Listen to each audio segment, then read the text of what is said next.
ஓம் திருமூலரின் திருவடிகளை வணங்கி இந்த வகுப்பை தொடங்குவோம். நம்ம போன வகுப்புல தானம் எப்படி எல்லாம் செய்யறது, தானத்தினுடைய சிறப்பு என்னன்னு பார்த்தோம். அதுக்கப்புறம் அறம், அந்த தானமாகிய பெரிய செயல் தான் அறம். அந்த அறத்தை செய்யறவங்க எப்படியெல்லாம் இருப்பாங்க, அறம் செய்பவர்களுக்கு என்னெல்லாம் சிறப்பு இருக்கு அப்படிங்கிறத பார்த்தோம். 4 பாடல்கள் பார்த்தோம்.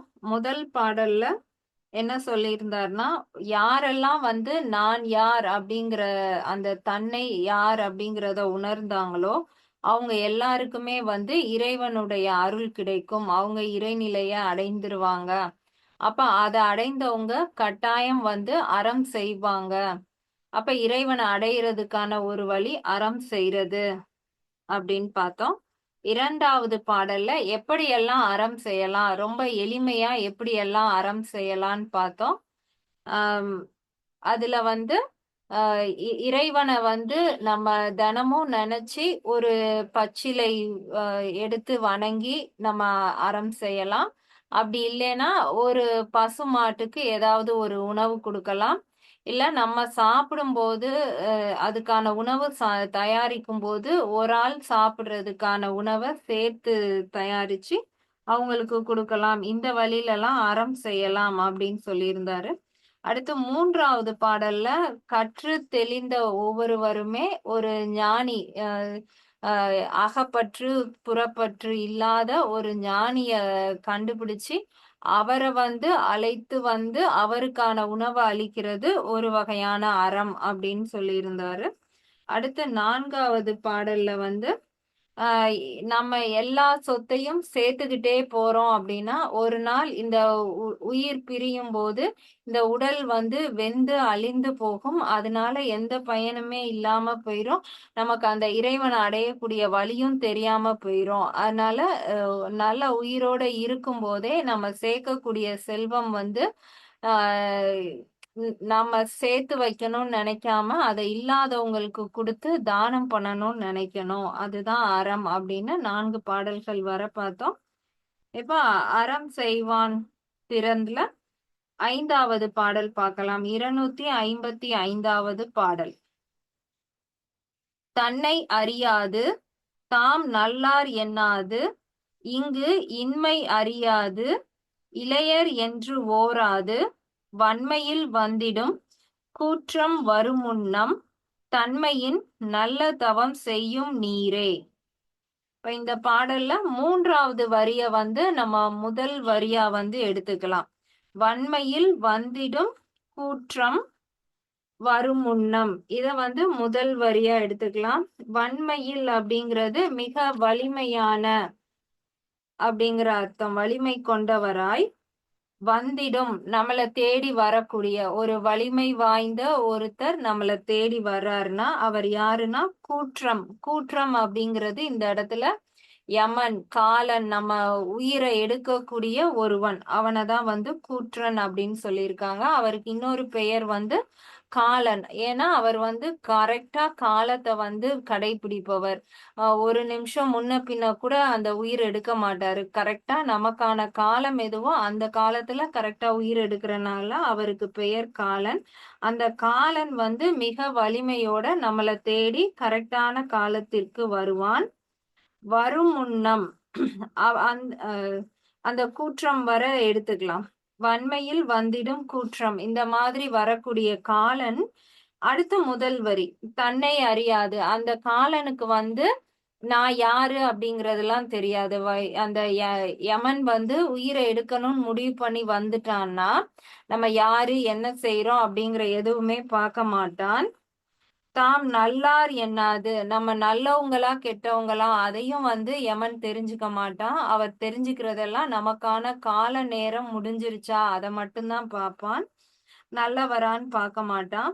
இங்கு இன்மை அறியாது, நாம இவ்வளவு நாள் வறுமையில வாழ்ந்தோமா இல்ல சந்தோஷமா வாழ்ந்தோமா, நம்ம என்ன கஷ்டத்துல இருந்தோம், எதுவுமே அந்த யமனுக்கு தெரியாது.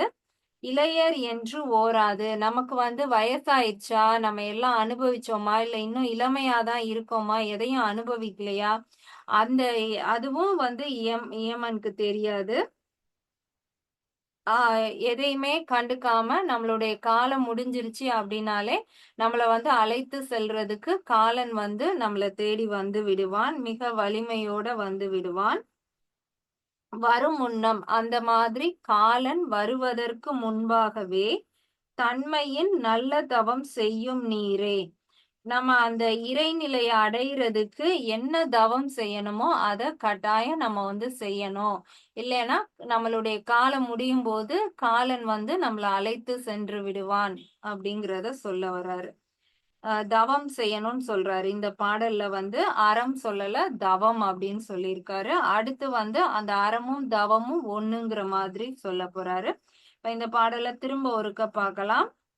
வலிமை உடைய நம்மை தேடி வரக்கூடிய காலன் என்பவன் நம்மை யார் என்று அறியாது, நாம் நல்லவரா என்பதும் பாராது, நாம் வறுமையில் இருக்கிறோமா என்பதையும் தெரிந்து கொள்ளாமல், நாம் இளைஞராக இருக்கிறோமா என்பதையும் பற்றி கவலை கொள்ளாமல், நம்மளுடைய காலத்தை கணக்கிட்டு கூற்றன் நம்மை தேடி வருவதற்கு முன்பாகவே நாம இந்த பிறவியில் என்ன தவம் செய்ய வேண்டுமோ அந்த தவத்தை சிறப்பாக செய்ய வேண்டும் அப்படின்னு சொல்லியிருக்காரு. அடுத்து 256வது பாடல்.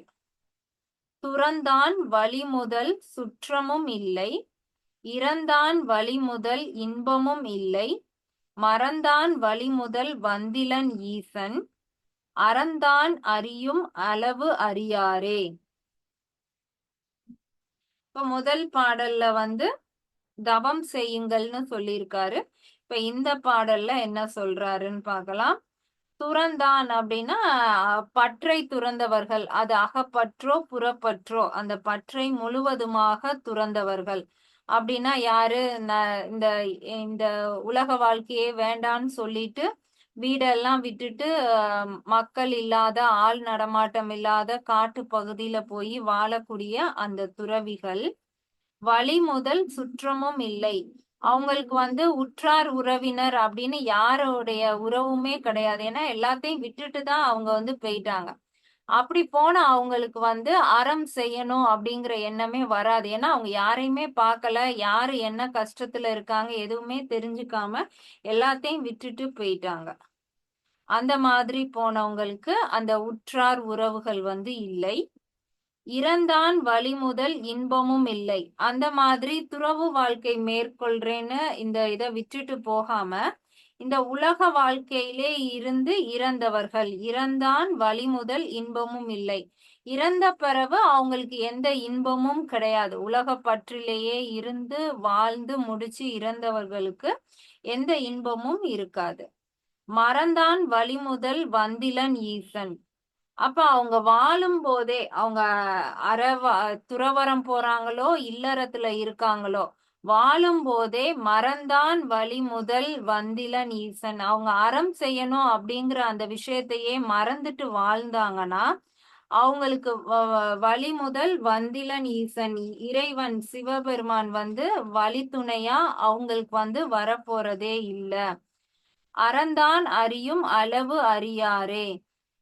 இந்த இந்த 3 பேருக்கும் வந்து என்னைக்குமே இறைவன் வந்து துணை நிற்க போறதில்ல அப்படின்னு சொல்றாரு. யார் யாருக்கு?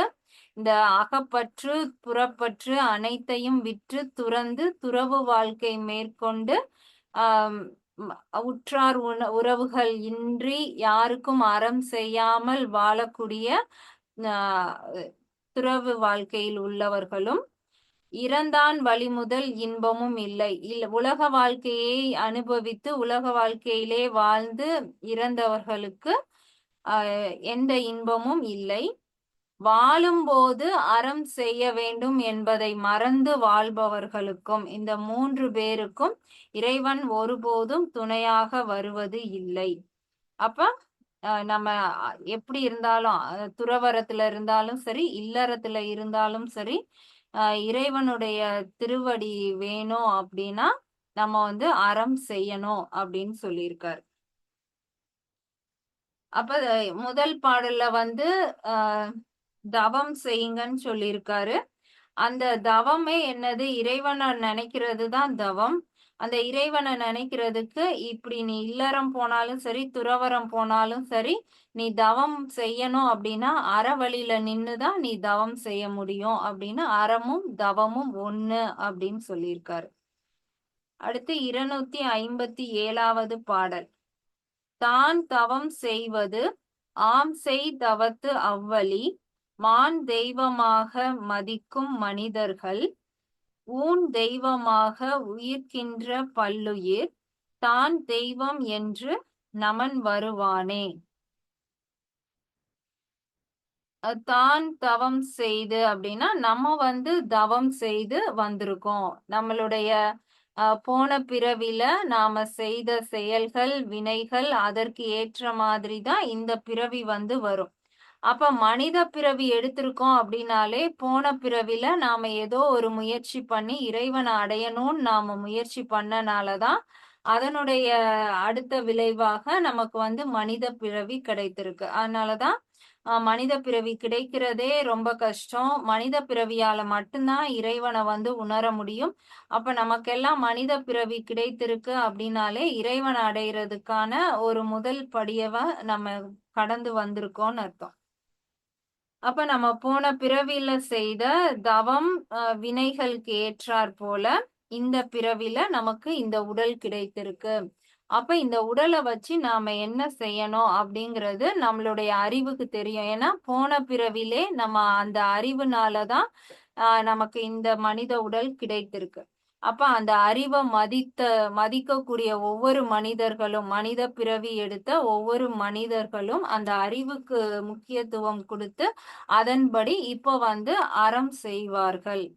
அப்படி இல்லாம ஊன் தெய்வமாக உயிர்க்கின்ற பல்லுயிர். ஊன் அப்படிங்கிறது இந்த உடல். இந்த உடல் கிடைத்ததே வந்து இந்த உலகத்தை அனுபவிக்கிறதுக்கு தான், இன்பத்தை அனுபவிக்கிறதுக்கு தான், நல்லா எல்லா சந்தோஷத்தையும் அனுபவிக்கிறதுக்கு தான் அப்படின்னு இந்த உடலையே முக்கியத்துவம் கொடுத்து வாழக்கூடிய அந்த உயிர்கள் நான் தெய்வம் என்று நமன் வருவானே. அந்த மாதிரி உடலை மட்டுமே வளர்க்கணும்னு நினைத்து வாழ்பவர்களுக்கு நான் தான் தெய்வம் அப்படின்னு சொல்லிட்டு நமன்கிறது இந்த இடத்துல யமனை தான் குறிக்குது. அந்த முதல் பாடல்ல காலன் வருவான்னு பார்த்தோம் இல்லையா?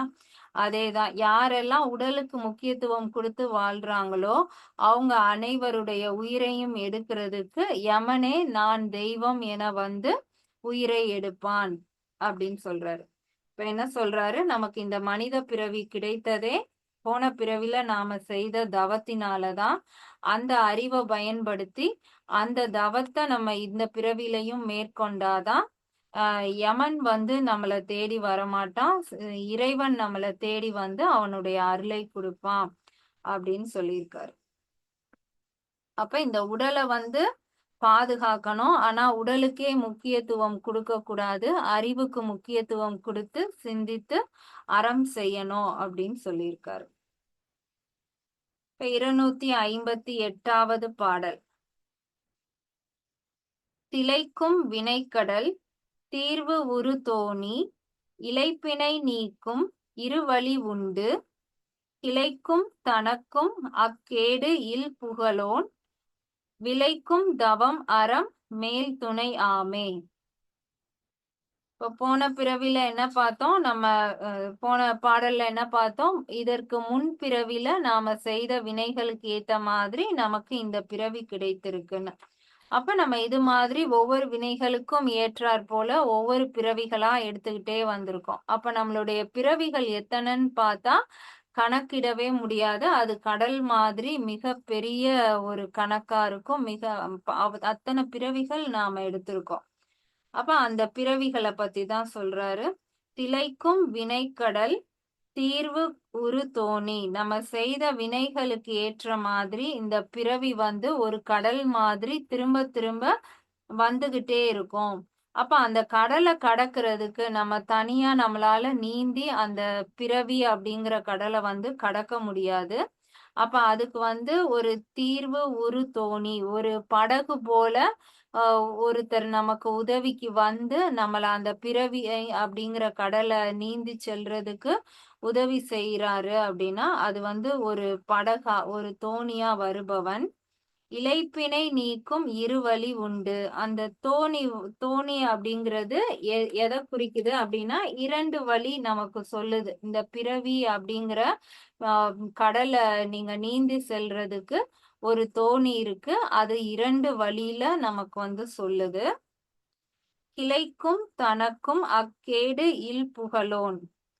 அ கிளைக்கும் அப்படிங்கிறது இந்த இடத்துல அ எந்த ம், ஈடு இணை இல்லாத சிவபெருமான் அவரை வந்து குறிக்குது. தனக்கும் அக்கேடு இல் புகழோன், அந்த இறைவனை தான் வந்து புகழ்ந்து சொல்லியிருக்காங்க. அவருடைய புகழை பாடி அவருடைய திருவடியை பற்றுவதற்கு விளைக்கும் தவம் அறம் மேல் துணையாமே. தவம் ஒரு வழி, அறம் ஒரு வழி. இந்த 2 வழிகள் மட்டும்தான் நமக்கு வந்து துணை செய்யும். எதுக்கு? அந்த பிறவி அப்படிங்கிற கடலை நீந்தி செல்லக்கூடிய அந்த தோணியா இறைவனே வந்து வராரு அப்படின்னா அவரை நாம பற்றி கொண்டு அந்த பிறவிய கடக்கிறதுக்கு 2 வழிகள் எதெல்லாம் அப்படின்னா, ஒண்ணு அறம் செய்யணும், இல்ல தவம் செய்யணும். தவம்னா 24 மணி நேரமும் இறைவனுடைய திருவடியவே நினைச்சிட்டு இறைவனை மட்டுமே வணங்கிட்டு இருக்கிறது தவம். அதை விட எளிமையான வழி வந்து நம்ம பார்க்கிற ஒவ்வொரு உயிர்களும் எந்த உயிரெல்லாம் வந்து கஷ்டப்படுதோ அதுக்கு எல்லாமே நம்ம வந்து உதவி செய்யறது, அது அறம். இது 2மே ஒரே வழிதான். 2 வழியில போனாலும் நம்ம இறைவனை பற்றி இந்த பிறவிங்கிற கடலை வந்து நீந்திரலாம். அப்ப எந்த வழி வேணுமோ நீங்களே தேர்ந்தெடுத்துக்கலாம் அப்படின்னு அறம், தவம் அப்படின்னு 2 வழிகள் உண்டு அப்படின்னு சொல்லியிருக்காரு. 259வது பாடல். பற்றது வாய் நின்ற பற்றினை பார்மிசை அற்றமுறையான் அறநெறி கல்லது உற்றுங்காலன்று மீந்தது வேதுணை மற்றண்ணல் வைத்த வழி கொள்ளுமாறே. பற்றது வாய் நின்ற பற்றினை பார்மிசை அப்படிங்கிறது நம்ம யார போய் பற்ற போறோம். இந்த பிறவி எடுத்ததுக்கு காரணமே இறைவனை அடைகிறது தான். அப்ப இறைவன் மேல நம்ம பற்று வைக்கிறது, இறைவனை போய் பற்றிக்கிறது, அதுதான் வந்து பற்றது. பற்றது வாய் நின்ற பற்றினை பார்மிசை. இந்த இந்த பிறவிங்கிற இந்த கடல்ல நாம திரும்ப திரும்ப வினைகள் செய்து நாம செய்யறது எல்லாமே அந்த இறைவனை போய் பற்றிக்கிறதுக்கு தான். அந்த அதற்கான அறவழியில சென்று பற்றிக்கிறது தான். இதெல்லாம் அற்ற முறையான் அறநெறி கல்லது. அற்ற முறையான் அப்படிங்கிறது குற்றம். எந்த இறைவனை போய் அடையிறதுக்கு இந்த அறம் தான் ஒரு சிறந்த வழின்னு சொல்லிட்டாங்க அப்படின்னா அது வந்து சரியா தவறா, அதுல என்ன குற்றம் குறை இருக்கு, அதெல்லாம் எதுவுமே நம்ம அலசி ஆராயாம அற வழியிலேயே நம்ம சென்றோம் அப்படின்னா உற்றுங்காலொன்று மீந்தது வேதுணை. அந்த இறைவனுடைய திருவடிய பிடிக்கிறதுக்கு இந்த அறவழியே போதும் மிக சிறந்த செயலாகும். மற்றண்ணல் வைத்த வழி கொள்ளுமாறே. இந்த இறைவனை போய் அடையிறதுக்கு அறவழியில செல்றது மட்டும்தான் ஒரே வழி, வேற எந்த வழியுமே இல்ல அப்படிங்கறது தான் கடைசி பாடல்லையும் சொல்லியிருக்காரு. திரும்பவும் பார்க்கலாம். பற்றது வாய் நின்ற பற்றினை பார்மிசை. இந்த உலக பற்று மீண்டும் மீண்டும் நாம பிறந்து இந்த பிறவி கடலை நீந்துவதற்கு ஒரே வழி இறைவனை போய் நாம் பற்றி கொள்வதுதான். அவ்வாறு பற்றி கொள்ளும் போது அற்ற முறையான் அறநெறி கல்லாது. குற்றம் குறை பார்த்து அறவழியில நம்ம என்ன குற்றம் குறை பார்க்காமல் அறவழியில நாம என்ன கற்றோமோ அதன்படியே நின்று உள்ளங்கால் ஒன்று மீந்தது வேதுணை. அந்த இறைவனுடைய திருவடியை பற்றுவது மட்டுமே ஒரே வழி. மற்ற அண்ணல் வைத்த வழி கொள்ளுமாறே. இதுவே வந்து சிவனை அடைவதற்கு, அந்த முக்தி நிலை அடைவதற்கு அவர் ஏற்படுத்திய வழியாகும் அப்படின்னு சொல்லியிருக்காரு. ஆக 9 பாடல்கள் வந்து அறம் செய்வான் திறம். ஒருத்தர் அறம் செஞ்சா அவங்க எப்படி எல்லாம் போய் இறைவனை அடைய முடியும், இறைவனை அடையிறதுக்கு, முக்தி நிலை அடையிறதுக்கு எளிமையான வழி அறம் தான் அப்படின்னு 9 பாடல்கள்ல சொல்லியிருக்காரு. அடுத்து வரப்போற பாடல்கள்ல வந்து அறம் செய்யான் திறம். அறம் வந்து செய்யாதவங்களுடைய இயல்பு எப்படியெல்லாம் இருக்கும், அவங்களுக்கு என்னெல்லாம் நடக்கும் அப்படிங்கிறத அடுத்த தலைப்புல சொல்ல போறாரு. அப்ப இன்னைக்கு நம்ம 5 பாடல்கள்ல என்னெல்லாம் பார்த்தோம் அப்படின்னா, அற வழியில இல்லாதவங்கள வந்து காலன் அதற்கான காலத்துல வந்து அவங்களுடைய உயிரை வந்து முடித்திருவான். அற வழியிலே இருக்கிறவங்களுக்கு இறைவன் வந்து அந்த இறைநிலைய கொடுப்பான். இது இன்னைக்கு பார்த்த முதல் பாடல். அடுத்து யாருக்கெல்லாம் வந்து அந்த அறத்தை பத்தின அந்த உணர்வு வந்து இருக்காது அப்படிங்கிறத பார்த்தோம். துறவறம் சென்றவர்கள், இந்த உலக வாழ்க்கை இன்பத்திலே வாழ்ந்து முடித்தவர்கள், வாழும்போது அறம் செய்யணும் அப்படிங்கிற எண்ணம் இல்லாதவர்கள், இந்த மூவர்களுக்குமே வந்து இறைவன் அடையக்கூடிய நிலை வந்து தெரியாம போயிடும். அடுத்த பாடல்ல இந்த மனித பிறவி நாம எடுத்ததுக்கு காரணமே நம்மளுடைய அறிவை பயன்படுத்தி அறம் செய்வதற்காக தான். அப்படி செய்யாம நம்மளுடைய உடலை வளர்க்கறதுக்கு மட்டுமே நாம செயல்கள் செய்துட்டு இருந்தோம் அப்படின்னா இறைவனை வந்து அடைய முடியாது. அடுத்த பாடல்ல அறமும் ஒண்ணுதான், தவமும் ஒண்ணுதான். இந்த 2 வழிகள்லையும் நம்ம சென்றோம் அப்படின்னா, பிறவி அப்படிங்கிற அந்த கடலை வந்து இந்த தோணியா, இந்த அறம், தவம் 2 வழியிலையும் சென்று நாம அடையலாம். அடுத்து கடைசி பாடல்ல இறைவனுடைய திருவடிய நாம பற்றணும் அப்படின்னா, அதுக்கு அறம் மட்டும்தான் ஒரே வழி. அதுல போனா மட்டும்தான் நமக்கு முக்தி நிலை கிடைக்கும் அப்படின்னு சொல்லியிருக்காரு. இந்த பாடல்கள்ல எதுவும் சந்தேகம் இருந்தா கேட்கலாம். இல்லைன்னா நாம அடுத்த வகுப்புல அறம் செய்யாதான் திறன் அத வந்து பார்க்கலாம்.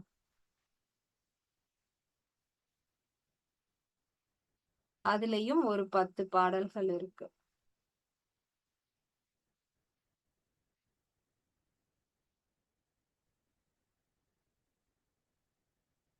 சந்தேகம் எதுவும் இல்லைன்னா நம்ம முடிச்சுக்கலாம். அடுத்த வகுப்புல பார்க்கலாம்.